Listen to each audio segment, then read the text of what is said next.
ਸਫਰ ਟੀਵੀ ਦੇਖ ਰਹੇ ਸਾਰੇ ਹੀ ਦਰਸ਼ਕਾਂ ਦਾ ਸਵਾਗਤ ਕਰਦੇ ਹਾਂ। ਮੈਂ ਹਾਂ ਨੀਲਮ ਢਿੱਲੋਂ। ਬੁਲੇਟਿਨ ਦੀ ਸ਼ੁਰੂਆਤ ਕਰਦੇ ਹਾਂ ਅੱਜ ਦੀਆਂ ਕੁਝ ਖਾਸ ਖਬਰਾਂ ਨਾਲ। ਧਮਾਕਿਆਂ ਨਾਲ ਕੰਬੀ ਕਾਬੁਲ ਦੀ ਧਰਤੀ। ਸ਼ਨੀਵਾਰ ਨੂੰ ਸਕੂਲੀ ਲੜਕੀਆਂ ਨੂੰ ਨਿਸ਼ਾਨਾ ਬਣਾਉਣ ਵਾਲੇ ਬੰਬ ਹਮਲੇ 'ਚ ਮਰਨ ਵਾਲਿਆਂ ਦੀ ਗਿਣਤੀ ਹੋਈ 85 ਦੇ ਕਰੀਬ। ਆਸਟ੍ਰੇਲੀਆ ਸਰਕਾਰ ਨੇ ਲਿਆ ਵੱਡਾ ਫੈਸਲਾ। ਦੇਸ਼ ਦੀਆਂ ਸਰਹੱਦਾਂ ਅਣਮਿੱਥੇ ਸਮੇਂ ਲਈ ਬੰਦ। ਪਿਛਲੇ 5 ਦਿਨਾਂ ਤੋਂ ਪੈਟਰੋਲ ਡੀਜ਼ਲ ਦੀਆਂ ਕੀਮਤਾਂ 'ਚ ਲਗਾਤਾਰ ਹੋ ਰਿਹਾ ਵਾਧਾ। ਚੋਣਾਂ ਤੋਂ ਬਾਅਦ 5 ਦਿਨਾਂ 'ਚ ਪੈਟਰੋਲ ₹1.16 ਪ੍ਰਤੀ ਦਿਨ ਮਹਿੰਗਾ ਹੋ ਗਿਆ। ਪੰਜਾਬ ਦੇ ਕਿਸਾਨਾਂ ਦਾ ਵੱਡਾ ਕਾਫਲਾ ਦਿੱਲੀ ਮੋਰਚਿਆਂ 'ਚ ਸ਼ਮੂਲੀਅਤ ਲਈ ਪੁੱਜਿਆ। ਕਿਸਾਨ ਆਗੂਆਂ ਨੇ ਕਿਹਾ ਕਿ ਭਾਜਪਾ ਸਰਕਾਰ ਇਹ ਝੂਠ ਫੈਲਾਉਣ ਦੀ ਕੋਸ਼ਿਸ਼ ਕਰ ਰਹੀ ਹੈ ਕਿ ਕਿਸਾਨੀ ਅੰਦੋਲਨ ਕਮਜ਼ੋਰ ਹੋ ਰਿਹਾ। ਬਾਬਾ ਰਾਮਦੇਵ ਨੂੰ ਕੋਰੋਨਾ ਮਰੀਜ਼ਾਂ ਨੂੰ ਟੀਚਰਾਂ ਕਰਨੀਆਂ ਪਈਆਂ ਮਹਿੰਗੀਆਂ। ਡਾਕਟਰ ਨਵਜੋਤ ਸਿੰਘ ਦਹੀਆ ਨੇ ਬਾਬਾ ਰਾਮਦੇਵ ਦੇ ਖਿਲਾਫ ਸ਼ਿਕਾਇਤ ਕਰਵਾਈ ਦਰਜ। ਤੇ ਹੁਣ ਖਬਰਾਂ ਵਿਸਥਾਰ ਨਾਲ। ਅਫਗਾਨਿਸਤਾਨ ਦੇ ਕਾਬੁਲ 'ਚ ਹੋਏ ਬੰਬ ਧਮਾਕੇ 'ਚ 85 ਲੋਕਾਂ ਦੇ ਮਾਰੇ ਜਾਣ ਦੀ ਖਬਰ ਹੈ। ਇਹਨਾਂ ਲੋਕਾਂ ਵਿੱਚ ਜ਼ਿਆਦਾਤਰ 15 ਸਾਲ ਤੱਕ ਦੇ ਬੱਚੇ ਸ਼ਾਮਿਲ ਹਨ। ਦੂਜੇ ਪਾਸੇ ਤਾਲਿਬਾਨ ਨੇ ਇਸ ਹਮਲੇ ਦੀ ਨਿੰਦਿਆ ਕੀਤੀ ਹੈ ਤੇ ਹਮਲੇ ਵਿੱਚ ਆਪਣਾ ਕਿਸੇ ਤਰ੍ਹਾਂ ਦਾ ਹੱਥ ਹੋਣ ਤੋਂ ਇਨਕਾਰ ਕੀਤਾ ਹੈ। ਅਜੇ ਤੱਕ ਇਸ ਹਮਲੇ ਦੀ ਕਿਸੇ ਸੰਗਠਨ ਨੇ ਜ਼ਿੰਮੇਵਾਰੀ ਨਹੀਂ ਲਈ। ਗ੍ਰਹਿ ਮੰਤਰਾਲੇ ਦੇ ਬੁਲਾਰੇ ਮੁਤਾਬਿਕ ਘਟਨਾ ਦੀ ਜਾਂਚ ਸ਼ੁਰੂ ਕਰ ਦਿੱਤੀ ਗਈ ਹੈ। ਪ੍ਰਾਪਤ ਜਾਣਕਾਰੀ ਮੁਤਾਬਿਕ ਕਾਬੁਲ ਦੇ ਪੱਛਮੀ ਇਲਾਕੇ ਵਿੱਚ ਲੜਕੀਆਂ ਦੇ ਸਕੂਲ ਨੇੜੇ ਇੱਕ ਕਾਰ ਬੰਬ ਧਮਾਕਾ ਹੋਇਆ ਸੀ, ਜਿਸ ਵਿੱਚ 85 ਦੇ ਕਰੀਬ ਲੋਕ ਮਾਰੇ ਜਾ ਚੁੱਕੇ ਹਨ। ਇਹਨਾਂ ਲੋਕਾਂ ਵਿੱਚ ਜ਼ਿਆਦਾਤਰ 15 ਸਾਲ ਤੱਕ ਦੇ ਬੱਚੇ ਸ਼ਾਮਿਲ ਹਨ। ਜਿਸ ਇਲਾਕੇ ਵਿੱਚ ਇਹ ਧਮਾਕਾ ਹੋਇਆ ਉਸ ਇਲਾਕੇ ਵਿੱਚ ਸ਼ੀਆ ਭਾਈਚਾਰੇ ਦੇ ਲੋਕ ਰਹਿੰਦੇ ਹਨ, ਜਿਸ ਕਰਕੇ ਹਮਲੇ ਪਿੱਛੇ ਅੱਤਵਾਦੀ ਸੰਗਠਨ IS ਤੇ ਸ਼ੱਕ ਜਤਾਇਆ ਜਾ ਰਿਹਾ। ਅਜੇ ਤੱਕ ਇਸ ਹਮਲੇ ਦੀ ਕਿਸੇ ਸੰਗਠਨ ਨੇ ਜ਼ਿੰਮੇਵਾਰੀ ਨਹੀਂ ਲਈ। ਦੱਸ ਦਈਏ ਕਿ ਜਦੋਂ ਦਾ ਅਮਰੀਕਾ ਨੇ ਫੌਜ ਵਾਪਸੀ ਦਾ ਐਲਾਨ ਕੀਤਾ, ਉਦੋਂ ਤੋਂ ਹੀ ਦੇਸ਼ ਵਿੱਚ ਕਈ ਥਾਵਾਂ ਤੇ ਹਾਈ ਅਲਰਟ ਜਾਰੀ ਕੀਤਾ ਗਿਆ। ਆਸਟ੍ਰੇਲੀਆ ਦੇ ਪ੍ਰਧਾਨ ਮੰਤਰੀ ਸਕਾਟ ਮੋਰਿਸਨ ਵੱਲੋਂ ਵੱਡਾ ਫੈਸਲਾ ਲੈਂਦਿਆਂ ਅਣਮਿੱਥੇ ਸਮੇਂ ਤੱਕ ਸਰਹੱਦਾਂ ਨੂੰ ਬੰਦ ਕਰਨ ਦਾ ਐਲਾਨ ਕੀਤਾ ਗਿਆ। ਉਹਨਾਂ ਕਿਹਾ ਕਿ ਅਸੀਂ ਆਪਣੀ ਕੰਟਰੀ ਦੇ ਲੋਕਾਂ ਨੂੰ ਖਤਰੇ ਵਿੱਚ ਨਹੀਂ ਪਾ ਸਕਦੇ ਤੇ ਨਾ ਹੀ ਸਾਡੇ ਦੇਸ਼ ਦੇ ਲੋਕਾਂ ਨੂੰ ਕੰਟਰੀ ਖੋਲ੍ਹਣ ਦੀ ਕੋਈ ਜਲਦਬਾਜ਼ੀ ਹੈ।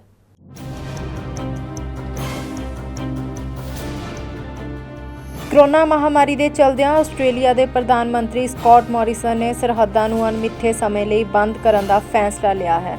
ਇੱਕ ਇੰਟਰਵਿਊ ਦੌਰਾਨ ਮੋਰਿਸਨ ਨੇ ਕਿਹਾ ਕਿ ਆਸਟ੍ਰੇਲੀਆਈ ਲੋਕਾਂ ਨੂੰ ਅੰਤਰਰਾਸ਼ਟਰੀ ਯਾਤਰੀਆਂ ਲਈ ਦੇਸ਼ ਦੀਆਂ ਸਰਹੱਦਾਂ ਨੂੰ ਮੁੜ ਖੋਲ੍ਹਣ ਦੀ ਕੋਈ ਜਲਦਬਾਜ਼ੀ ਨਹੀਂ ਹੈ, ਕਿਉਂਕਿ ਕੋਵਿਡ-19 ਦੁਨੀਆ ਭਰ ਵਿੱਚ ਫੈਲ ਰਿਹਾ ਹੈ। ਇਸ ਕਰਕੇ ਕਈ ਸਖਤ ਕਦਮ ਚੁੱਕਣ ਦੀ ਜ਼ਰੂਰਤ ਹੈ। ਪ੍ਰਧਾਨ ਮੰਤਰੀ ਨੇ ਕਿਹਾ ਕਿ ਬੜੀ ਮੁਸ਼ਕਿਲ ਤੋਂ ਬਾਅਦ ਹਾਲਾਤ ਕਾਬੂ ਹੇਠ ਆਏ ਨੇ। ਦੁਬਾਰਾ ਅਣਗਹਿਲੀ ਨਹੀਂ ਕੀਤੀ ਜਾ ਸਕਦੀ। ਦੱਸ ਦਈਏ ਹੁਣ ਤੱਕ ਆਸਟ੍ਰੇਲੀਆ ਵਿੱਚ 2.63 ਮਿਲੀਅਨ ਇੰਜੈਕਸ਼ਨ ਲਗਾਏ ਗਏ ਹਨ। ਇਸ ਤੋਂ ਇਲਾਵਾ ਪ੍ਰਧਾਨ ਮੰਤਰੀ ਮੋਰਿਸਨ ਨੇ ਭਾਰਤ ਵਿੱਚ ਵੱਧ ਰਹੇ ਕੇਸਾਂ ਤੇ ਵੀ ਚਿੰਤਾ ਪ੍ਰਗਟਾਈ ਹੈ। We've got a temporary pause in place because we've seen a rapid escalation in the infection rate of people who have travelled out of India. That is putting enormous pressure on our system, and we need to ensure that we can bring people safely home from India. It's a pause to May 15. We're reviewing it regularly. This ensures that we can get the infection rates down, which is as much as 85% up in Howard Springs. It's increased overall from around 10% of cases to over 50% of cases. We've seen a much higher rise in the infection rate in people coming off planes. 1 in 8 out of our most recent charters that have come out, and that means we needed to have a pause. We also needed to ensure that people were not coming back through third countries, places like Doha, Dubai and places like that. The alternative to these arrangements was stopping those flights altogether, which would have meant that people coming back from many other places wouldn't have been able to come home. So this is about getting more people home safely, preventing a third wave here in Australia, ensuring that the 2,000 bed facility that it escalates to this month in Howard Springs, our national resilience facility, will be in a position to take those additional charter flights after the 15th of May, and we can bring people home safely. This is one of the hard decisions you've got to take in COVID to keep Australia safe. That's what we're doing. Australia has a very good record, and I intend for us to maintain the protection of Australians and to bring Australians home safely. Well, these are the tools that we have available to us under the Biosecurity Act. They'll be used responsibly and proportionately. These laws have been in place under the Biosecurity Act, and the measures were put in place for 14 months. No one's gone to jail. They've been used very judiciously to protect Australia. That's what they're there for. And so I don't think it would be fair to suggest that these penalties in their most extreme forms are likely to be placed anywhere. But this is a way to ensure that we can prevent the virus coming back and starting a third wave here in Australia that would have devastating impacts on our country. So we've already brought some 20,000 people from India back through facilitated and repatriation flights from the Commonwealth Government, bringing them through our quarantine facilities. We're going to keep doing that. We're going to keep bringing back people safely from India, but we have to do it in a way that won't subject the rest of the country to seeing a third wave of COVID. And so it's a temporary measure. Anyone who's outside of India but have been through India for more than 14 days, they can still come back from those other places. But it's a 14-day exclusion period, and then people can return. And by the 15th of May, I'm confident we'll be in a position to start resuming those repatriation flights and getting people home safely. ਸਰਕਾਰੀ ਤੇਲ ਕੰਪਨੀਆਂ ਨੇ ਅੱਜ ਫਿਰ petrol ਅਤੇ diesel ਦੀਆਂ ਕੀਮਤਾਂ 'ਚ ਕਾਫੀ ਵਾਧਾ ਕੀਤਾ। ਪੈਟਰੋਲ 26 ਪੈਸੇ ਪ੍ਰਤੀ ਲੀਟਰ ਵਧਿਆ, ਉੱਥੇ ਹੀ ਡੀਜ਼ਲ ਦੀ ਕੀਮਤ 'ਚ 33 ਪੈਸੇ ਪ੍ਰਤੀ ਲੀਟਰ ਦਾ ਵਾਧਾ ਹੋਇਆ। ਇਸ ਤੋਂ ਪਹਿਲਾਂ 2 ਦਿਨਾਂ ਲਈ ਦੋਵਾਂ ਦੀ ਕੀਮਤ ਵਿੱਚ ਕੋਈ ਬਦਲਾਵ ਨਹੀਂ ਸੀ। ਚੋਣਾਂ ਤੋਂ ਬਾਅਦ 5 ਦਿਨਾਂ 'ਚ ਪੈਟਰੋਲ 1 ਰੁਪਏ 16 ਪੈਸੇ ਪ੍ਰਤੀ ਮਹਿੰਗਾ ਹੋਇਆ, ਉੱਥੇ ਹੀ ਡੀਜ਼ਲ ਦੀ ਕੀਮਤ 1 ਰੁਪਏ 36 ਪੈਸੇ ਪ੍ਰਤੀ ਲੀਟਰ ਨਾਲ ਵਧੀ। ਹਾਲਾਂਕਿ ਪਿਛਲੇ ਹਫ਼ਤੇ ਕੱਚੇ ਤੇਲ ਦੀ ਮਾਰਕੀਟ 'ਚ ਸਿਰਫ ਤੇਜ਼ੀ ਦੇ ਸੰਕੇਤ ਸੀ। सोमवार ਨੂੰ ਦਿੱਲੀ 'ਚ ਪੈਟਰੋਲ 91 ਰੁਪਏ 53 ਪੈਸੇ ਪ੍ਰਤੀ ਲੀਟਰ ਤੇ ਡੀਜ਼ਲ 82 ਰੁਪਏ 6 ਪੈਸੇ ਪ੍ਰਤੀ ਲੀਟਰ ਤੇ ਪਹੁੰਚ ਗਿਆ ਸੀ।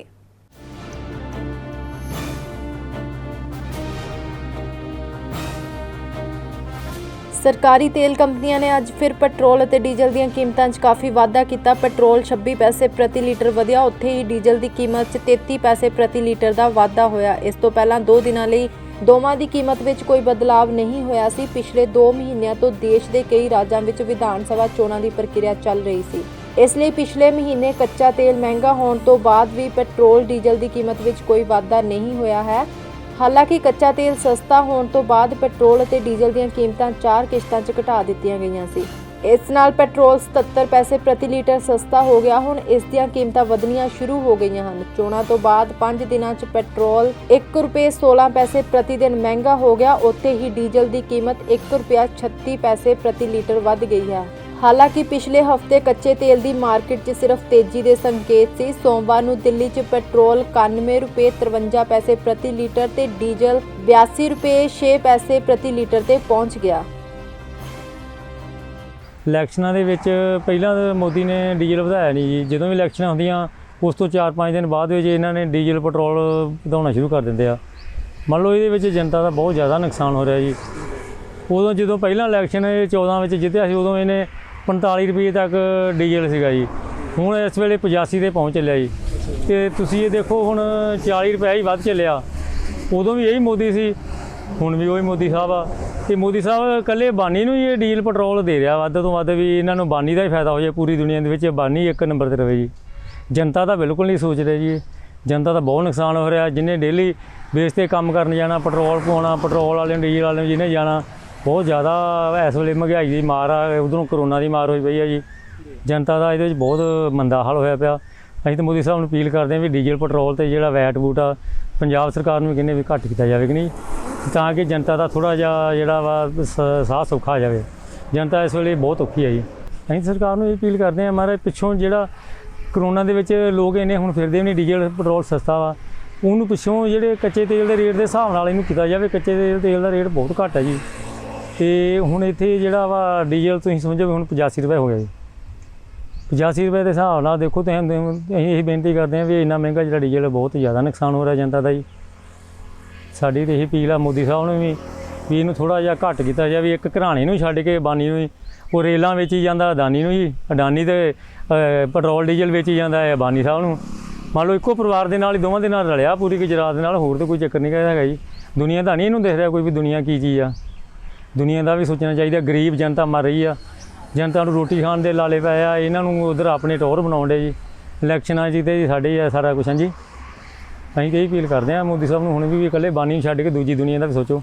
ਮੇਰੀ ਰਾਏ ਹੈ ਕਿ ਜੋ ਸਰਕਾਰ ਆ, ਠੀਕ ਹੈ, ਮੈਂ ਚਾਹੁੰਦਾ ਅਪੀਲ ਕਰਦਾ ਵਾਂ ਕਿ ਜੋ ਵੀ ਤੇਲ ਡੀਜ਼ਲ ਦੇ ਰੇਟ ਵਧੇ ਜਾਂਦੇ ਆ, ਠੀਕ ਆ, ਆਮ ਲੋਕਾਂ ਨੂੰ, ਗਰੀਬਾਂ ਨੂੰ, ਠੀਕ ਆ, ਬਹੁਤ ਤੰਗੀ ਆ ਰਹੀ ਆ, ਠੀਕ ਹੈ ਜੀ। ਇਹ ਹੋ ਸਕਦਾ ਕਿ ਤੇਲ ਰੇਟ ਘੱਟ ਕੀਤੇ ਜਾਣ।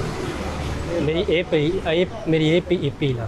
देखो जी ये बहुत मुश्किल हो रहा है हर आम आदमी लिए जो तेल दी कीमतां वध रही डीजल पेट्रोल दियां ये तो आम वर्ग बहुत दुखी है इन्हां ते कंट्रोल होना चाहिए ये बिल्कुल गलत गल है गरीब आदमी की करूगा ठीक है हर काम दे विच मुश्किल है टैक्स लाई जाते हैं कई कुछ करी जाते हैं गरीबां दी भाई बहुत मुश्किल है हाँ साडे लिए बहुत मुश्किल है असीं दिहाड़ीदार बंदे आ मेहनती बंदे आ असीं मेहनत करके असीं किसा तेल पावांगे इन्ना महंगा साडे लिए हर गल मुश्किल है ਸਾਡੇ ਲਈ ਹਰ ਗੱਲ ਮੁਸ਼ਕਲ ਹੈ ਕਿਰਪਾ ਕਰਕੇ ਸਰਕਾਰ ਅੱਗੇ ਸਾਡੀ ਅਪੀਲ ਹੈ ਇਹਨਾਂ ਦਾ ਰੇਟ ਘਟਾਇਆ ਜਾਵੇ ਤੇਲ ਡੀਜ਼ਲ ਦਾ ਤੇ ਬਾਕੀ ਜੋ ਵੀ ਕੰਮ ਹੈ ਉਹ ਸਭ ਸਹੀ ਕੀਤਾ ਜਾਵੇ ਤੇ ਬਹੁਤ ਵਧੀਆ ਗੱਲ ਹੋਊਗੀ ਇਹ ਜੀ ਇਹਨਾਂ ਦਾ ਤੇਲ ਬਹੁਤ ਮਹਿੰਗਾ ਕਰੀ ਜਾਂਦੇ ਡਿਮਾਂਡ ਨਹੀਂ ਬਣੀ ਸੋਚਣ ਦੇ ਆਏ ਕੋਈ ਇਹਨਾਂ ਦਾ ਕੋਈ ਮਕਸਦ ਨਹੀਂ ਆ ਇਹਨਾਂ ਤੋਂ ਉਹਨਾਂ ਦਾ ਲੱਗੇ ਬਾ ਉਹਨੇ ਲਾਲਚ ਭੱਜੇ ਭੱਜਿਆ ਖੰਡਾ ਪ੍ਰਧਾਨ ਮੰਤਰੀ ਸਾਡਾ ਦੇ ਕੋਈ ਇਹਨਾਂ ਕੋਈ ਦੇਸ਼ ਬਾਰੇ ਨਹੀਂ ਸੋਚਣ ਡਿਆ ਕੋਈ ਭੁੱਖ ਦੀ ਮਰ ਜਾਣਾ ਕੋਈ ਕਰੋਨਾ ਨਾਲ ਮਰਨਾ ਤੇ ਜਿਹੜਾ ਕਰੋਨਾ ਦੇ ਘੱਟ ਮਰਨਗੇ ਮਹਿੰਗਾਈ ਨਾਲ ਜ਼ਿਆਦਾ ਮਰਨਗੇ ਕਿਹੋ ਜਿਹੀਆਂ ਮੁਸ਼ਕਲਾਂ ਦਾ ਤੁਹਾਨੂੰ ਸਾਹਮਣਾ ਕਰਨਾ ਦੇਖਦੇ ਆ ਤੁਸੀਂ ਰੋਜ਼ ਕੋਈ ਤੇਲ ਆ ਸਰੋਂ ਦਾ ਉਹ ਪੀ ਗਏ ਆ ਉਹ ਨਹੀਂ ਹੱਥ ਲੱਗਦਾ ਗਰੀਬ ਬੰਦੇ ਉਹ ਵੀ ਹੱਥੋਂ ਗਿਆ ਕਿ ਉਹ ਖੰਡ ਉਹ ਵੀ ਸਭ ਚੁੱਕੀ ਜਾਂਦੇ ਫੱਟੇ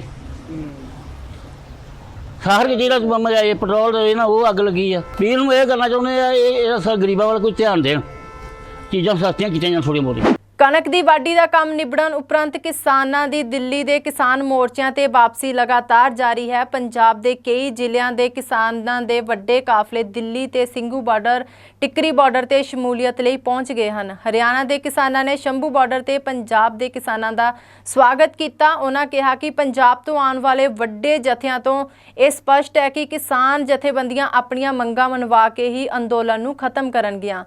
ਸਰਕਾਰ ਕੋਰੋਨਾ ਦੀ ਆੜ ਵਿੱਚ ਕਿਸਾਨਾਂ ਦੇ ਦਰਦ ਨੂੰ ਛੁਪਾ ਨਹੀਂ ਸਕਦੀ। ਇਸ ਸਥਿਤੀ ਦਾ ਇੱਕੋ ਇੱਕ ਹੱਲ ਹੈ ਕਿ ਕੇਂਦਰ ਸਰਕਾਰ ਨੂੰ 3 ਕਾਲੇ ਕਾਨੂੰਨਾਂ ਨੂੰ ਰੱਦ ਕਰਨਾ ਚਾਹੀਦਾ ਹੈ। ਪਿਛਲੇ 6 ਮਹੀਨਿਆਂ ਤੋਂ ਕਿਸਾਨ ਦਿੱਲੀ ਦੀਆਂ ਸਰਹੱਦਾਂ ਤੇ ਬੈਠ ਕੇ ਅਤੇ ਦੇਸ਼ ਦੇ ਕਈ ਹਿੱਸਿਆਂ ਦਾ ਦੌਰਾ ਕਰਕੇ ਦੇਸ਼ ਵਾਸੀਆਂ ਨੂੰ ਆਪਣਾ ਦਰਦ ਦੱਸ ਰਹੇ ਹਨ। ਉੱਥੇ ਹੀ ਕਿਸਾਨ ਆਗੂਆਂ ਨੇ ਕਿਹਾ ਕਿ ਭਾਜਪਾ ਸਰਕਾਰ ਇਹ ਝੂਠ ਫੈਲਾਉਣ ਦੀ ਕੋਸ਼ਿਸ਼ ਕਰ ਰਹੀ ਹੈ ਕਿ ਕਿਸਾਨੀ ਅੰਦੋਲਨ ਕਮਜ਼ੋਰ ਹੋ ਰਿਹਾ। ਕਿਸਾਨ ਲਗਾਤਾਰ ਜੋਸ਼ ਨਾਲ ਲੜਦਿਆਂ ਮੋਰਚਿਆਂ ਤੇ ਵਾਪਸ ਆ ਰਹੇ ਹਨ। ਇਹ ਮੋਦੀ ਸਰਕਾਰ ਦਾ ਨਿੰਦਣਯੋਗ ਰਵੱਈਆ ਹੈ ਜੋ ਬਾਰ-ਬਾਰ ਕਿਸਾਨਾਂ ਦੇ ਸਬਰ ਦੀ ਪਰਖ ਕਰ ਰਿਹਾ ਹੈ। ਪਰ ਅੰਦੋਲਨ ਮਜ਼ਬੂਤ ਸਥਿਤੀ ਵਿੱਚ ਰਹੇਗਾ। ਇਹ ਸਿਰਫ ਸਰਕਾਰ ਅਤੇ ਉਹਨਾਂ ਦਾ ਮੀਡੀਆ ਸਿਸਟਮ ਹੈ ਜੋ ਕਿਸਾਨੀ ਅੰਦੋਲਨ ਨੂੰ ਦਬਾਅ ਹੇਠ ਖਤਮ ਕਰਨਾ ਚਾਹੁੰਦਾ ਹੈ। ਇੱਕ ਪਾਸੇ ਦੇਸ਼ ਵਿੱਚ ਕਰੋਨਾ ਮਹਾਮਾਰੀ ਦੇ ਚਲਦਿਆਂ ਹਰ ਦਿਨ ਲੱਖਾਂ ਲੋਕ ਮਰ ਰਹੇ ਹਨ। ਦੂਜੇ ਪਾਸੇ ਬਾਬਾ ਰਾਮਦੇਵ ਵੱਲੋਂ ਕਰੋਨਾ ਪੀੜਤਾਂ ਦਾ ਮਜ਼ਾਕ ਬਣਾਇਆ ਜਾ ਰਿਹਾ। ਦੱਸ ਦਈਏ ਕਿ ਬਾਬਾ ਰਾਮਦੇਵ ਦੀ ਇੱਕ ਵੀਡੀਓ ਵਾਇਰਲ ਹੋ ਰਹੀ ਹੈ ਜਿਸ ਵਿੱਚ ਰਾਮਦੇਵ ਨੇ ਕਿਹਾ ਕਿ ਬ੍ਰਹਿਮੰਡ 'ਚ ਆਕਸੀਜਨ ਬਹੁਤ ਹੈ ਪਰ ਤੁਹਾਨੂੰ ਲੈਣੀ ਨਹੀਂ ਆਉਂਦੀ। ਫਿਰ ਉਹਨਾਂ ਨੇ ਕਿਹਾ ਕਿ ਕਿਹੜੇ ਸਿਲੰਡਰ ਦੀ ਗੱਲ ਕਰਦੇ ਹੋ? 2 ਸਿਲੰਡਰ ਤਾਂ ਰੱਬ ਨੇ ਤੁਹਾਨੂੰ ਪਹਿਲਾਂ ਹੀ ਦਿੱਤੇ ਹਨ। ਬਾਬਾ ਰਾਮਦੇਵ ਦੁਆਰਾ ਕੀਤੀਆਂ ਜਾ ਰਹੀਆਂ ਇਸ ਤਰ੍ਹਾਂ ਦੀਆਂ ਟਿੱਚਰਾਂ ਬੇहद ਨਿੰਦਣਯੋਗ ਹੈ। मरते ऐसे अरे भगवान ने मुफ्त में ऑक्सीजन दे रखी है ले ऑक्सीजन की कमी पड़ रही है भगवान ने सारा ब्रह्मांड भर रखा है ऑक्सीजन से ले तो ले बावड़े बाहर सिलेंडर ढूंढ रहे हैं तो अपने भीतर 2 सिलेंडर लगा रखे ये सिलेंडर है भर ਬਾਬਾ ਰਾਮਦੇਵ ਨੂੰ ਕਰੋਨਾ ਮਰੀਜ਼ਾਂ ਨੂੰ ਟਿੱਚਰਾਂ ਕਰਨੀਆਂ ਪਈਆਂ ਮਹਿੰਗੀਆਂ। ਜਲੰਧਰ ਵਿੱਚ IMA ਦੇ ਸਾਬਕਾ ਰਾਸ਼ਟਰੀ ਉਪ ਪ੍ਰਧਾਨ ਡਾਕਟਰ ਨਵਜੋਤ ਸਿੰਘ ਦਈਆ ਨੇ ਬਾਬਾ ਰਾਮਦੇਵ ਦੇ ਖਿਲਾਫ ਸ਼ਿਕਾਇਤ ਦਰਜ ਕਰਵਾਈ ਹੈ। ਨਵਜੋਤ ਦਈਆ ਨੇ ਸ਼ਿਕਾਇਤ ਵਿੱਚ ਕਿਹਾ ਕਿ ਬਾਬਾ ਰਾਮਦੇਵ ਨੇ ਹਸਪਤਾਲਾਂ ਤੇ ਕਰੋਨਾ ਦੇ ਮਰੀਜ਼ਾਂ ਦਾ ਮਜ਼ਾਕ ਉਡਾਇਆ ਹੈ ਅਤੇ ਬਾਬਾ ਰਾਮਦੇਵ ਨੇ ਜੋ ਟਿੱਪਣੀ ਹਸਪਤਾਲਾਂ ਤੇ ਕਰੋਨਾ ਮਰੀਜ਼ਾਂ ਦੇ ਬਾਰੇ ਕੀਤੀ ਹੈ ਉਹ ਬੇहद ਨਿੰਦਣਯੋਗ ਹੈ। ਉਹਨਾਂ ਆਪਣੀ ਸ਼ਿਕਾਇਤ ਜਲੰਧਰ ਦੇ DCP ਇਨਵੈਸਟੀਗੇਸ਼ਨ ਗੁਰਮੀਤ ਸਿੰਘ ਨੂੰ ਦਿੱਤੀ ਹੈ ਤੇ DCP ਗੁਰਮੀਤ ਸਿੰਘ ਨੇ ਜਾਂਚ ਦਾ ਭਰੋਸਾ ਦਿੱਤਾ। मरते ऐसे अरे भगवान ने मुफ्त में ऑक्सीजन दे रखी है ले ऑक्सीजन की कमी पड़ रही है भगवान ने सारा ब्रह्मांड भर रखा है ऑक्सीजन से ले तो ले बावड़े बाहर सिलेंडर ढूंढ रहे हैं तो अपने भीतर 2 सिलेंडर लगा रखे ये सिलेंडर है भर सिलेंडर कम पड़ गए। ये डॉक्टर साहब कहते हैं ये 2 सिलेंडर यहां लगा रखे हैं 2 डॉक्टर इधर दे रखे हैं और ये 2 नर्सेज हैं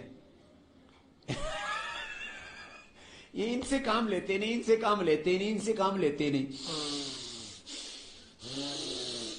चलो भर लो तुम्हारी किसी के भी ऑक्सीजन की कमी पड़ जाए तो मुझे बता देना। जिनका 70-80 तक जिनका ऑक्सीजन लेवल आ गया था मैंने भस्त्रिका कपालभाति अनुलोम विलोम 1 घंटा करा के उनका 98 और 100 ऑक्सीजन लेवल कर दिया। लेकिन अरे हौसला तो रख मरा जा रहा है मर गए बाबा जी मर गए, बेड कम पड़ गए, हॉस्पिटल कम पड़ गए, दवा कम पड़ गई, शमशान कम पड़ गए फूकने के लिए। चारों तरफ नकारात्मक वातावरण बना रखा है। जिस ਵੀਡੀਓ ਦੇ ਬਾਰੇ ਸ਼ਿਕਾਇਤ ਵਿੱਚ ਕਿਹਾ ਗਿਆ ਉਸ ਦੀ ਪੂਰੀ ਜਾਂਚ ਕਰ ਬਣਦੀ ਕਾਰਵਾਈ ਕੀਤੀ ਜਾਵੇਗੀ। ਉਧਰ ਨਵਜੋਤ ਦਈਆ ਦਾ ਕਹਿਣਾ ਹੈ ਕਿ ਅਗਰ ਪੁਲਿਸ ਕੁਝ ਦਿਨਾਂ ਦੇ ਅੰਦਰ ਉਹਨਾਂ ਦੀ ਸ਼ਿਕਾਇਤ ਤੇ ਕਾਰਵਾਈ ਨਹੀਂ ਕਰਦੀ ਤਾਂ ਮਜਬੂਰਨ ਉਹਨਾਂ ਨੂੰ ਹਾਈ ਕੋਰਟ ਦੀ ਸ਼ਰਨ ਵਿੱਚ ਜਾਣਾ ਪਵੇਗਾ। ये मामला ये है कि कल सुबह एक बहुत व्हाट्सएप ग्रुप्स पे वीडियो वायरल हो रहा था जिसमें बाबा रामदेव, जो अपने आप को बाबा कहते हैं, मेरे हिसाब से तो वो एक लाला रामदेव हैं जो व्यापारी ज़्यादा हैं और बाबा कम हैं। उन्होंने एक वीडियो वायरल करी है जिसमें उन्होंने ये दिखाया है कि लोगों को ऑक्सीजन नहीं लेनी आती, ऑक्सीजन के सिलेंडर तो नाक में ही फिट हैं, जहाँ पे 70-80 सैचुरेशन होती है वो उनको ठीक कर देते हैं। उन्होंने ये चुनौती भी दी है भारत सरकार को कि जो पेशेंट आपसे ठीक नहीं होते वो हमारे पास भेजिए। तो दूसरा उन्होंने ये कुछ शब्द भी कहे जिसमें उन्होंने ये कहा कि जो हॉस्पिटल हैं यहाँ पे इंजेक्शन दवाइयाँ दे दे के लगा के हम मरीजों को मार रहे हैं। तो मन को बड़ी ठेस पहुँची क्योंकि आज तकरीबन 1 वर्ष से सारे सरकारी और प्राइवेट हॉस्पिटल, हमारे सारे एडमिनिस्ट्रेशन इस महामारी को कंट्रोल करने के लिए लगी हुई है। अगर ये इतना आसान तरीका इनके पास है तो ये हमारी इंडियन मेडिकल काउंसिल जो रिसर्च की है उसको अपना तरीका दें और उस तरीके के साथ हम उपचार करें। लेकिन ये जो लोगों को गुमराह करना और इस एपिडेमिक एक्ट में जो लोगों को एक गलत दिशा में लेके जाना, ये बहुत गलत बात है और ये मेरे को लगा कि ये लोगों को गुमराह कर रहे हैं, शायद ये अपने बिज़नेस के लिए कर रहे हैं। तो मैंने इसके ख़िलाफ़ एक पुलिस कमिश्नरेट में एप्लीकेशन दी है और मैं ये आस करता हूँ कि इस सिस्टम से पूरी अपनी इंक्वायरी करने के बाद अगर उनकी जो आकांक्षाएं हैं, जो गलत तरीके से उन्होंने कहा है और जो उनका मंतव्य है कहने का, गलत मिसगाइड करने का, तो उसके ख़िलाफ़ उनकी एपिडेमियोलॉजी एक्ट और जो उन्होंने की धाराएं बनती हैं कानून के मुताबिक उसके ख़िलाफ़ उनके FIR होनी चाहिए। देखिए, जो मेरे को उन्होंने जानकारी दी थी वो ये कहते थे कि क्योंकि आजकल जो वीडियो हैं ये मिक्स करके भी बन जाते हैं, तो पुलिस का ये कहना था, कल मेरे को DCP साहब ने ये समझाया था कि वो इस वीडियो की जांच करेंगे कि ये डॉक्टर तो नहीं है, फिर जिन चैनल्स की चली है क्योंकि लोगो लगे हुए हैं उन चैनल्स के, वो उन चैनल्स के जो प्रतिनिधि हैं उनको भेजेंगे, उनसे पूछेंगे और अगर ये ट्रू पिक्चर हुई फिर वो DA लीगल के साथ पहले वो इन्वेस्टिगेट करेंगे कि पिक्चर ट्रू हैं, सही हैं, कहीं डॉक्टर तो नहीं है। अगर वो डॉक्टर नहीं निकलती तो वो DA लीगल के साथ सलाह लेके जो धाराएं बनती हैं उसके ख़िलाफ़ उनके कार्रवाई करेंगे। मैंने उनसे ये भी कहा था कि ये टाइम बाउंड होनी चाहिए, ये नहीं होना चाहिए कि ये ऐसे ही चली जाए। तो उन्होंने मेरे को ये आश्वासन दिया था कि 2-3 दिन में वो ये सारी कार्रवाई शुरू करके और मेरे को बताएंगे कि क्या कार्रवाई हुई है। और मेरा ये मानना है कि अगर, क्योंकि हमारे पास सबसे पहले हमारी पुलिस होती है जिसके पास हम जा सकते हैं, अगर हमें वहाँ पे कोई इंसाफ मिलता ना नज़र आया तो हम कोर्ट में भी जाके इसके खिलाफ जो है वो दरवाज़ा खटखटाएंगे। ਇਹ ਸਨ ਅੱਜ ਦੀਆਂ ਕੁਝ ਖਾਸ ਖਬਰਾਂ। ਇਸ ਦੇ ਨਾਲ ਹੀ ਮੈਨੂੰ ਨੀਲਮ ਢਿੱਲੋਂ ਨੂੰ ਦਿਓ ਇਜਾਜ਼ਤ। ਤੁਸੀਂ ਦੇਖਦੇ ਰਹੋ ਸਫਰ TV।